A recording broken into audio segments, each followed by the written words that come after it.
Bonjour à toutes et à tous, bienvenue dans la deuxième partie du cours sur humanisme, réforme et conflits religieux. Après avoir découvert ce qu'était l'humanisme avec l'attachement aux lettres anciennes, à l'Antiquité et aux sciences, nous allons aujourd'hui voir comment ces redécouvertes du 15e-16e siècle, le temps des humanistes, marquent l'art avec la Renaissance. Tout d'abord, qu'est-ce que la Renaissance ? Eh bien, c'est un mot qui désigne un courant artistique du 15e-16e siècle, très inspiré par les travaux des humanistes, mais c'est surtout un mot débattu en histoire. Débattu pour les périodes qu'il désigne. Est-ce que cela commence au XVe siècle ou avant ? Quand est-ce que cela s'arrête ? Tant pour sa signification réelle. Renaissance renvoie au mot renaître, naître à nouveau. Ce mot sous-entend donc que le Moyen-Âge était un temps mort, sans art, sans rien, et que le retour aux savoirs antiques au XVe siècle permet aux Européens de naître à nouveau. Nous n'allons pas nous étaler davantage sur ce débat, pour notre programme, la Renaissance c'est un courant artistique qui s'étend du XVe au XVIe siècle. C'est tout. Pour comprendre ce courant artistique, revenons-en rapidement à l'humanisme.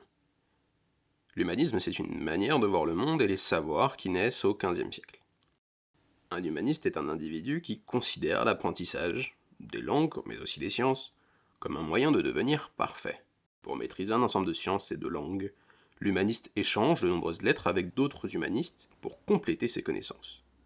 Finalement, on peut dire que les humanistes sont un ensemble de personnes qui cherchent à comprendre le monde pour que l'homme puisse le rendre meilleur en cherchant à être parfait. Beaucoup de ces humanistas sont des hommes étant assez riches pour se permettre d'étudier toute leur vie. Ils ont un niveau social assez élevé.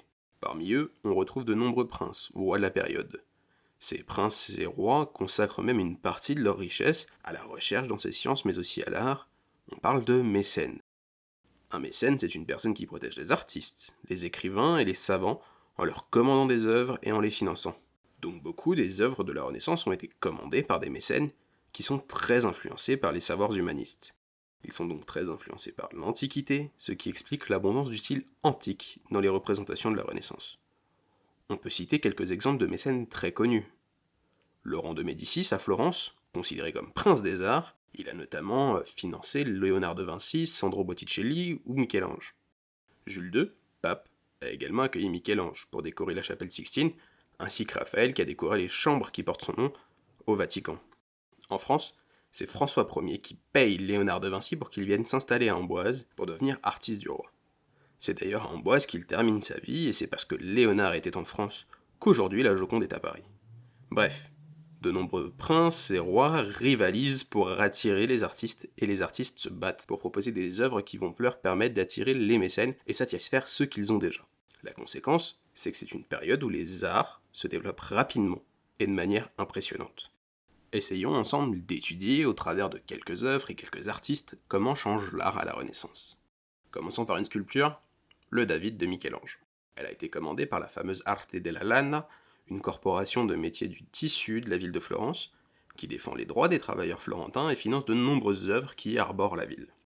La statue était prévue pour trôner au sommet de la cathédrale Santa Maria del Fiore, mais la production de Michel-Ange, trop lourde, trop grande et bien trop belle, a été finalement placée devant le Palazzo Vecchio, le siège de la République de Florence. Michel-Ange a représenté un personnage biblique de l'Ancien Testament, David, et il est connu dans les textes pour sa victoire contre un géant, Goliath, à l'aide de sa fronde. C'est avec celle-ci que David a été représenté par Michel-Ange. On peut observer deux choses intéressantes sur cette statue. Tout d'abord, les inspirations antiques de Michel-Ange. Cette inspiration est visible dans le choix du matériau, du marbre, comme la Vénus de Milo par exemple. Et si cette statue grecque était inconnue des humanistes, des statues du même style l'étaient et étaient très prisées. Si l'on la compare au David, on peut voir que représenter un individu entier en marbre blanc, c'est quelque chose qui se faisait déjà à l'Antiquité, même si les marbres antiques étaient peints. On peut aussi voir, en comparant le David à ce portrait en marbre d'Alexandre le Grand, que les postures et les cheveux sont très semblables. Dans l'ensemble, on peut voir que Michel-Ange met son David dans la continuité de l'Antiquité, loin des David de l'époque médiévale, représentés âgés et barbus, et ce n'est pas le seul à faire ça. Avant lui, Verrocchio, un Florentin lui aussi, avait fait un David en bronze pour Laurent de Médicis, qui est représenté très jeune et presque féminin. L'autre inspiration de Michel-Ange pour son David, c'est l'anatomie. On peut observer dans la musculature de la sculpture, ainsi que dans les proportions, à l'exception des mains volontairement trop grandes, que Michel-Ange n'a rien laissé au hasard. Sa statue représente parfaitement le corps humain, et cela est lié à ses recherches en anatomie. Il étudie le corps humain à Florence et à Rome dans des hôpitaux. Le but de ces recherches est de permettre à Michel-Ange de rendre parfaite ses œuvres, même s'il fait le choix de déformer certaines parties du corps pour mettre en avant des traits de la moralité de la personne représentée. Cette capacité à représenter le corps humain à une quasi-perfection avait déjà été prouvée par Michel-Ange quelques années auparavant, sur commande du pape cette fois-ci, avec la Pietà, la représentation de la Vierge tenant le Christ exposé dans la basilique Saint-Pierre de Rome. Sur cette statue, on peut voir Jésus-Christ avec une musculature parfaitement représentée. La seule chose étonnante sur cette sculpture, c'est la différence de taille entre Marie et le Christ, mais là encore, c'est un choix de l'artiste. La recherche anatomique de Michel-Ange lui sert aussi en peinture, dans ses fresques au plafond de la chapelle Sixtine, ou encore dans sa représentation du Jugement dernier, toujours dans la même chapelle, les corps sont là encore très réalistes. Un autre élément permet aux peintres de la Renaissance d'être plus réalistes, c'est la découverte en Europe de la perspective. C'est une technique artistique qui permet aux artistes de mettre en avant certains points de leur peinture et de créer du réalisme en donnant de la profondeur au dessin. Si on prend l'exemple de l'école d'Athènes de Raphaël, où se côtoient de nombreux personnages, tous des artistes ou des savants de son temps ou de l'Antiquité, notre regard se porte systématiquement vers les deux personnages centraux. Platon, représenté sous les traits de Léonard de Vinci, et Aristote, considéré comme le plus grand savant grec. Notre regard est attiré sur Platon et Aristote grâce aux lignes de fuite du dessin de Raphaël. Le premier élément à prendre en compte, c'est la position des deux individus. Ils sont au centre du dessin, en pleine ligne d'horizon, mais notre regard est attiré par les lignes du tableau. Si le spectateur part du bas et remonte les escaliers, son regard est progressivement guidé vers les deux savants. Et s'il part du haut en survolant les corniches du palais, il arrive également sur Platon et Aristote. Cette pratique artistique, que l'on appelle la perspective, est devenue une norme de l'art à la Renaissance, et on la retrouve dans plein de peintures car elle permet le réalisme.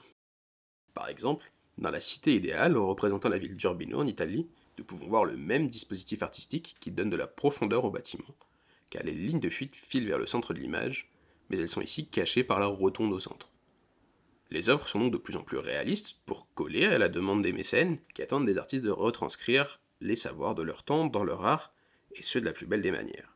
Il est intéressant de noter que ce jeu de perspective permet aux artistes de la Renaissance de créer ce que l'on appelle les premiers trompe-l'œil, c'est-à-dire des effets artistiques destinés à tromper le spectateur. Techniquement, c'était déjà le cas de l'école d'Athènes et de la cité idéale. Mais c'est particulièrement visible dans la chambre des époux du palais ducal à Mantoue, toujours en Italie, où la voûte a été peinte de manière à donner l'impression que des anges et d'autres personnes regardent les personnes au sol depuis le ciel. Cette technique du trompe-l'œil est également employée en architecture. Très inspirée de l'architecture antique, elle est améliorée par les connaissances de la Renaissance, et l'emploi de trompe-l'œil permet aux architectes de jouer sur les profondeurs. On peut ici citer les galeries du Palais Spada à Rome, qui mettent en valeur les œuvres présentées, et qui inspirent les galeries du Palais Royal construit au XVIIe siècle, que vous pouvez toujours visiter à Paris. Au cours précédent, nous avions aussi évoqué le fait que l'humanisme s'est placé l'homme au centre de ses préoccupations. Cela explique que le portrait naisse à l'époque de la Renaissance. De nombreux mécènes demandent à être représentés ou à ce que leurs proches le soient, et les artistes se prêtent également au jeu de l'autoportrait pour se rendre le travail encore plus difficile en se représentant soi-même. Le portrait le plus connu de l'époque moderne, et peut-être encore aujourd'hui, c'est la Joconde. Peinte par Léonard de Vinci, elle cache de très nombreux secrets artistiques qui donnent une dimension particulière à ce tableau. L'origine de ce tableau est pourtant très simple. Au début du XVIe siècle, Léonard a reçu une commande d'un certain Francesco del Giocondo, un marchand florentin, qui lui demande de peindre sa femme, Lisa Gherardini, surnommée désormais Mona Lisa. Pourtant, 500 ans plus tard, Mona Lisa attire toujours les foules quotidiennement au musée du Louvre. Léonard a peint d'autres portraits de femmes dans sa carrière. On peut citer les plus connus, comme la Dame à l'hermine, aujourd'hui conservée en Pologne, la Ginevra dei Benci, conservée à Washington, aux États-Unis, ou encore la Belle Ferronnière que vous pouvez trouver au Louvre à quelques pas de la Joconde. Les princes veillent également à être représentés. On peut citer le portrait de Laurent II de Médicis, peint par Raphaël, ou encore François Ier, peint par Jean Clouet en 1525, dans un style très fidèle à la Renaissance. On dit de lui que c'est un prince de la Renaissance, et c'est d'ailleurs le premier roi de France à avoir un portrait aussi glorieux de sa personne. Pour conclure, nous pouvons terminer par quelques autres portraits de peintres de la Renaissance évoqués plus tôt. Ce qu'il faut retenir de la Renaissance dans son sens artistique, c'est que les humanistes influencent grandement l'art et que les princes le financent avec le mécénat. Dans l'art de la Renaissance, nous pouvons voir les inspirations de l'Antiquité dans les pratiques artistiques, ainsi que le souci de représenter l'homme au mieux avec les découvertes scientifiques de l'époque. Merci à tous de votre écoute, et à bientôt.